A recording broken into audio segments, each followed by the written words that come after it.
पानी रे पानी तेरा रंग कैसा, जिसमें मिलाओ लगे उस जैसा। आप देख रहे हैं द राइट न्यूज़। मैं हूं भारती कौल। और इससे पहले कि हम अपना प्रोग्राम शुरू करें, आज की आयुर्वेदा की श्रृंखला शुरू करें, मैं आप सबका बहुत शुक्रगुजार हूं कि आप हमारी इस श्रृंखला को बहुत पसंद करते हैं। बहुत सी हमारे पास इसके लिए रमेश जी आती हैं, क्वेरीज भी आती हैं, पूछते भी हैं लोग, और हम आपकी हर एक बात का जवाब देंगे। और इसीलिए हमने आपको आज आमंत्रित किया है। डॉक्टर रमेश जी, आपका स्वागत है द राइट न्यूज़ में। आप सभी देखने वालों का मेरा हार्दिक अभिनंदन। रमेश जी, जैसे पानी जो बरस रहा है बाहर, बरसात का मौसम है, पानी दूषित हो जाता है, और दूषित होने के साथ साथ इसकी लेकिन हमें ज़रूरत भी है पानी की। इसी सिलसिले में हम आपसे बातचीत करेंगे कि हम इसको कैसे अपने स्वास्थ्य के लिए किस तरीके से इस्तेमाल कर सकते हैं। आपने बिल्कुल सही कहा। अभी देखिए, बाहर रिमझिम बारिश बरस रही है, आवाज आ रही है। अगर बारिश ना बरसे तो तब भी हमारा जीना असंभव है, लेकिन जितनी जरूरी इस बारिश का बरसना है, उतना ही आवश्यक है हम इस पानी को स्वच्छ कैसे करें। क्योंकि हमारा जो शरीर है, हमारी जो बॉडी है, 80% तो पानी ही होता है। जी जी। पानी के बगैर हम जीवित नहीं रह सकते। हम हर चीज के बगैर जीवित रह सकते हैं। हम खाना छोड़ सकते हैं 4 दिन, लेकिन पानी नहीं, लेकिन जल नहीं छोड़ सकते। जी। लेकिन इस जल का जो हमारे लिए बहुत महत्वपूर्ण है, इस जल के दूषित होने से ही हम बीमार हो जाते हैं। जी। जल पीना बहुत आवश्यक है, लेकिन पिए कैसे ये हमें पता होना चाहिए। बिल्कुल बिल्कुल, क्योंकि हम जो कि है आते हैं बाहर से, गर्मी से आए, जो भी करें, जैसे भी आए, सबसे पहले दौड़ते हैं कि हम पहले पानी पी लें। पानी पिए। प्यास बुझनी चाहिए पानी पीने के बाद। अगर वो प्यास नहीं बुझे तो फिर पानी पीने का कोई मतलब ही नहीं है। ऐसा क्या करें जो हमारी वो प्यास बुझे, और किस तरीके से इसको ये आप साफ कर दीजिए कि कैसे पीना चाहिए। सबसे पहले जो पानी है, ये पर्याप्त मात्रा में हमें पीना ही है। क्योंकि पानी सिर्फ हमारे शरीर को मजबूत नहीं करती, हमारी जो पीछे स्पाइनल कॉर्ड है, ये इसको भी सीधा कर देती है। अच्छा। और आधे रोग तो उसी के साथ खत्म हो जाते हैं। पानी के बिना हमारा जीवन असंभव है, लेकिन पानी किस तरह पिए ये बहुत जरूरी बात है। ज्यादा अगर हम नहीं कर सकते, आजकल हर घर में आरओ लगा है, वाटर प्यूरिफायर लगा है, लेकिन क्या वो पानी सही है? हाँ, ये देखना जरूरी है। ये तो आजकल घर घर में लगा है, मगर क्या वो पानी वाकई में हमारे पीने योग्य है? तो जब आप मुझसे ये बात पूछोगे तो मैं तो कहूंगा नहीं, बिल्कुल नहीं जी। अगर हम थोड़ा सा, ज्यादा नहीं, घर में एक मटका लाए और मटके के ऊपर दूसरा मटका रखे, उसका थोड़ा सा छोटा सा सुराख करके, और भी अच्छा बनाना हो तो 3 मटके रखे। वो जो हमने पढ़ा हुआ है बचपन में, लॉ ऑफ फिल्ट्रेशन, बिल्कुल वैसे ही फिल्टर करना है। बिल्कुल लॉ ऑफ फिल्ट्रेशन ये सदियों से चला आ रहा है। क्योंकि अभी चश्मे का पानी है, वो तो हमें मिल नहीं सकता। झरनों का पानी है, मिल नहीं सकता। दिल्ली में बैठे हुए, कलकत्ता में बैठे, वो तो मिल नहीं सकता। उसके लिए सबसे अच्छा सरल उपाय है कि घर में हम 3 मटके रखें। एक मटके में कोयला रखे, एक मटके में रेत और छोटे छोटे कंकर रखे, और ऊपर वाले मटके इसमें पानी डाल के वो ऑटोमेटिकली नीचे वाले में जाएगा, वहां से नीचे जाएगा, और नीचे वाले में नल खोल के हम आराम से पी सकते। हो गया एक शुद्धिकरण। लेकिन दर्शकों को लगेगा कि ये तो बहुत मुश्किल काम है, तो इसको और आसान तरीके से भी हम कर सकते हैं। आप एक ही मटका रख दीजिए, सिर्फ फटकरी के टुकड़े को उसमें 5 या 6 बार गोल गोल घुमाए, और फटकरी का टुकड़ा, जो फटकरी की टुकड़ा है, जो एलम है, उसको हम बाहर रख सकते हैं।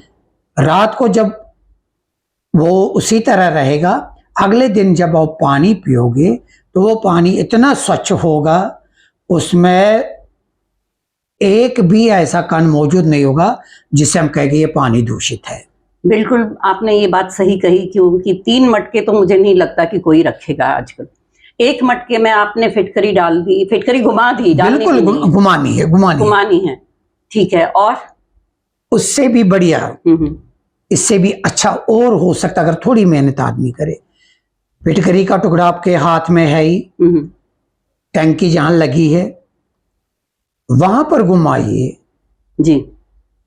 अब आपका ओवरहेड टैंक है, जो ओवरहेड टैंक है, वहां फर्क इतना पड़ेगा कि आपने 2-3 बार के बदले कम से कम 3 मिनट तक घुमाना है, ताकि वो पूरे टैंक को साफ करे। वो बिल्कुल प्योरीफाई होके पानी नीचे आ जाएगा। जी, ये तो हो गया, हमने पानी को प्योरीफाई कर लिया। अब हमने ये पानी कैसे इस्तेमाल करना है अपनी बॉडी के लिए? सबसे पहले इस बरसात में बिना पानी के आदमी रह नहीं पाएगा, लेकिन जितना पानी स्वच्छ पीने से आपको फायदा होगा उतना और किसी चीज से नहीं होगा। इसलिए नींद से उठ के कम से कम 1 गिलास पानी आपने पीना ही पीना है। अगर आप गुनगुना पियोगे तो और भी लाभदायक। नहीं गुनगुना पी सकते तो कम से कम 1, 1.5, 2 गिलास, 1 गिलास तो मिनिमम पीना ही पीना है। क्योंकि सुबह उठने के बाद जब हम जल का सेवन करते हैं तो इस जल का सेवन करने से हमारी आंतरिक शुद्धिकरण हो जाता है। जी। जो हमारे बरसात में फोड़े फुंसियां ये निकल जाते हैं, इसका एक ही कारण होता है, पानी की कमी, सिर्फ पानी की कमी। जी। इसलिए पानी नींद से उठ के मिनिमम 1 गिलास, दोपहर को मिनिमम 2 गिलास कम से कम पीने ही है। 4 बजे फिर 2 गिलास, और रात को ज्यादा नहीं तो कम से कम आधा गिलास पीना ही है। पानी पीना बहुत आवश्यक है। पानी पीने के बगैर आप कल्पना भी नहीं कर सकते अपने जीवन की, पर इस पानी को शुद्ध करके पीने से आप रोग मुक्त हो सकते हैं। आपको डॉक्टर के पास नहीं दौड़ना पड़ेगा। जी। और अब इस पानी में अगर आपको टेस्ट चाहिए, इस पानी में अगर आपको टेस्ट चाहिए, ये आपने बिल्कुल सही बोला कि पानी में टेस्ट, क्योंकि पानी बार बार बहुत लोग नहीं पीते हैं। वो क्या करते हैं कि वहीं पे आलस आ जाती है कि फिर से पानी पीना। मालूम सबको है कि पानी पीना है, लेकिन वो आलस किस लिए आता है कि वो दोबारा से वही पानी पीना, उसमें टेस्ट नहीं आता है। पानी पीने के लिए बहुत ही हरियाणा में जब मैं एक जगह काम करता था तो हम बार बार उसके पास जाते थे, खरीद कर पानी लाते थे। तो पानी का टेस्ट के कारण और अपनी शुद्धि के कारण, अगर आप चाहते कि मुझे फायदा भी मिले, मेरा शुद्धिकरण भी हो जाए और पानी भी पीने में टेस्ट लगे, आप सिर्फ 1 चम्मच आंवला रात को उस मटके में डाल दीजिए, ज्यादा नहीं। अच्छा। सवेरे आंवले का पाउडर जी। वो क्योंकि इस तरह तो आंवला मिलता नहीं मार्केट में। 1 चम्मच आंवले का पाउडर उसमें डाल दीजिए। सुबह जब आप वो पानी पिएंगे तो आपको अमृत लगेगा। अमृत अर्थात आपको मीठा आभास होगा उस पानी का, जब वो मीठा नहीं होता है, लेकिन आपको आभास होगा कि मीठा है और आपका जी चाहेगा मैं बार बार इस पानी को पी लूं। ये तो बड़ी अच्छी बात आपने कही, ये तो हमें मालूम नहीं था।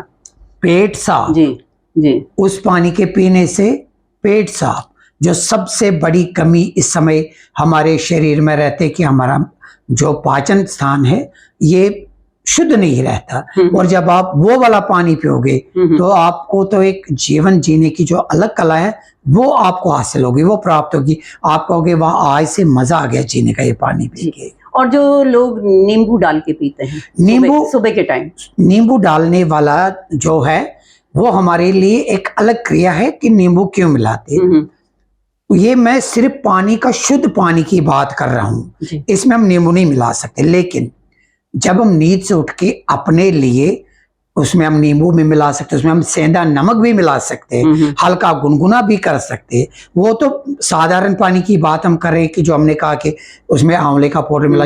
लेकिन अगर हम नींबू मिला के पिए, हल्का गुनगुना करें और यही पानी हो आंवले वाला, इसके फायदे 2 गुना ज्यादा बढ़ जाते हैं। नींबू वाला पानी सिर्फ इतना है कि नींबू कंटिन्यूसली नहीं पीना चाहिए पानी। आपको 15 दिन पी के उसमें बीच में थोड़ा सा 10 दिन और रुकना चाहिए।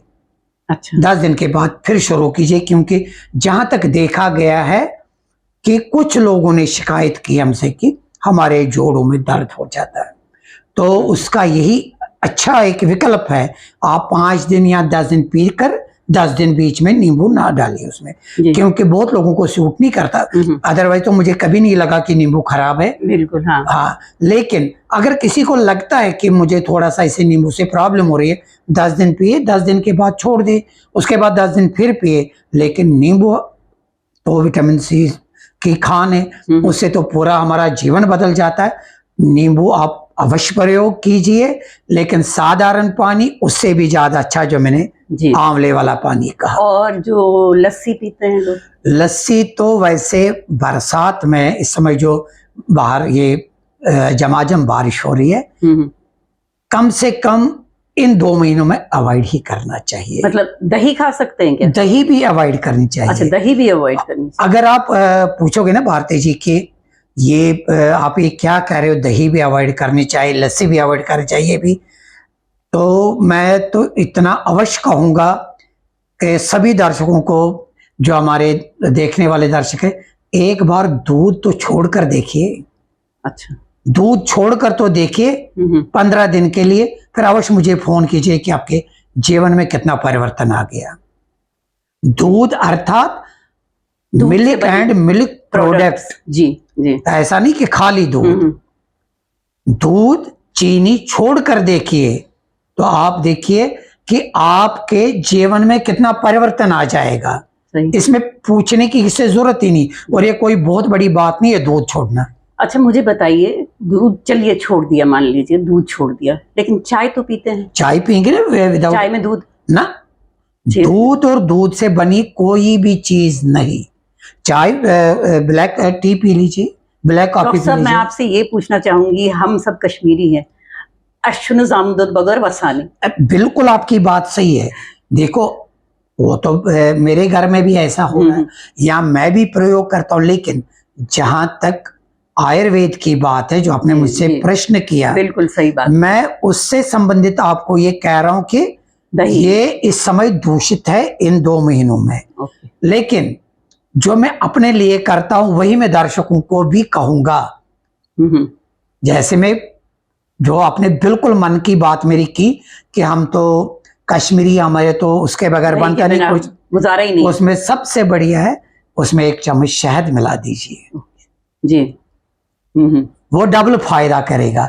हालांकि फिर मैं वही कहता हूं, आयुर्वेद में बिल्कुल 2 महीने के लिए, 2 महीने के लिए वर्जित है। लेकिन ये भी एक बात सही है कि हम तो इसके बगैर रह भी नहीं पाते, तो उसमें अवश्य आप चीनी नहीं, शहद आप उसमें ऐड करके टेस्ट भी उसका बढ़ जाएगा और आपको एक आनंद भी आ जाएगा। लेकिन इसका मतलब ये हुआ कि हम उसको चावल के साथ मिला के खा नहीं सकते, अलग से हमने दही लेना है, शहद डाल। बिल्कुल जी, कोई बड़ी बात नहीं। अगर हम बरसात के इसमें, उसमें एक बहुत बड़ा रीजन है, जबकि गाय के दूध में सिर्फ सोना होता है। मैंने एक बार कहा था ऐसे 2 साल पहले, यहाँ माँ के दूध में गाय के दूध, इसीलिए हम गाय को माँ कहते हैं जी। भैंस के दूध में नहीं होता, लेकिन दुर्भाग्य से पूरे भारत वर्ष में भैंस का ही दूध मिलता है। और जो इस समय ऊपर से ओलावृष्टि हो रही है, यहाँ बारिश हो रही है, तो जो गाय को मिल रहा खाने को इस समय, अच्छा चारा, दही खराब नहीं होती, दूध खराब नहीं होता, लेकिन जो समय गाय को या भैंस को खाने को मिल रहा है वो दूध दूषित हो जाता है। अच्छा, वही वही दूध फिर हमारे पास आता है जी। उस दूध में जो दोष है वो दोष हमारे भीतर आता है, और इसीलिए अदरवाइज दही खाने में कोई बुराई नहीं है। दही तो कहते हैं कि ये नेचुरल एंटीबायोटिक। बिल्कुल, इसीलिए मैंने कहा क्यों, जब हम उसमें मीठी चीज अर्थात ये चीनी नहीं, अगर हम उसमें शहद थोड़ा मिला देते तो हल्का सा उसमें फर्क पड़ जाता है, उसमें गुण बढ़ जाते हैं। कोशिश करें ना खाने की, क्योंकि नेचर के साथ चलने में ही समझदारी है। बहुत बहुत शुक्रिया आपका, डॉक्टर रमेश जी, आप हम हर बार हमें इतनी अच्छी अच्छी बातें सुनाते हैं, इतने गुणकारी चीज़ों के बारे में बताते हैं। तो आप लोग भी ये सारा जैसे इन्होंने कहा है इसी तरीके से इस बरसात के मौसम को निकालिए। देखते रहिए द राइट न्यूज़, शेयर करिए, लाइक करिए और सब्सक्राइब कीजिएगा। फिर से हाजिर होते हैं आपके सामने अगली श्रृंखला में। तब तक के लिए दीजिए इजाज़त। नमस्कार। नमस्कार।